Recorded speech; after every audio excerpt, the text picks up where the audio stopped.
যুক্তরাষ্ট্র জুড়ে K-12 পর্যায়ের শত শত শিক্ষার্থী ক্লাস থেকে বের হয়ে এন্টি আইস বা আইস আউট ওয়াকআউটের অংশ নেয়ার পর ডিটেনশন ও সাময়িক বহিষ্কারের মুখে পড়েছে।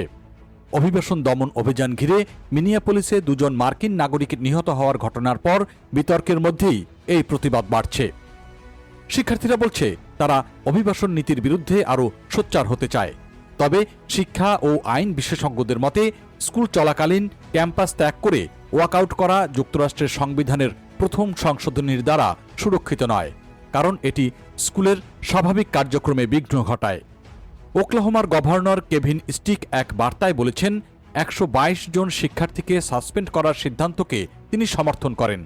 তার ভাষায় মত প্রকাশের স্বাধীনতা পবিত্র, কিন্তু ক্লাস ফাঁকি দেওয়া ভবিষ্যৎকে ক্ষতিগ্রস্ত করে।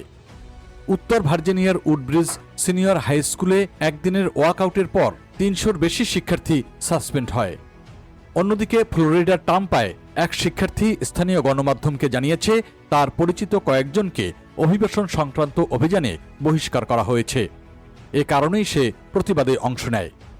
আইন বিশেষজ্ঞরা মনে করিয়ে দিচ্ছেন 1969 সালের ঐতিহাসিক টিঙ্কার ভি ডেস মইনেস মামলায় সুপ্রিম কোর্টের রায়ে বলা হয়েছিল শিক্ষার্থীরা স্কুলে নীরব এবং অবিঘ্ন সৃষ্টিকারী প্রতিবাদ করতে পারবেন, যেমন আর্ম ব্যান্ড, টি শার্ট বা ব্যাজ পরার মতো কর্মসূচি।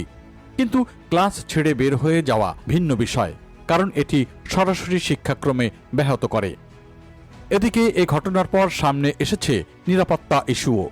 ক্যালিফোর্নিয়ার ক্লোভিসে ওয়াকআউটে অংশ নেওয়া কিছু অভিভাবকের বিরুদ্ধে অভিযোগ আনার প্রক্রিয়া শুরু করেছে স্থানীয় পুলিশ। তাদের বক্তব্য, বয়স্কদের উৎসাহে ক্লাস ফাঁকি দিলে শিক্ষার্থীরা ঝুঁকিতে পড়ে।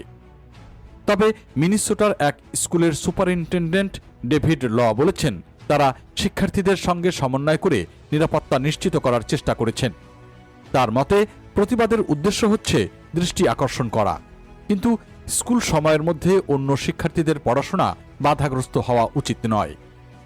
এদিকে টেক্সাসে কয়েকটি স্কুল ডিস্ট্রিক্টে তদন্ত শুরু হয়েছে।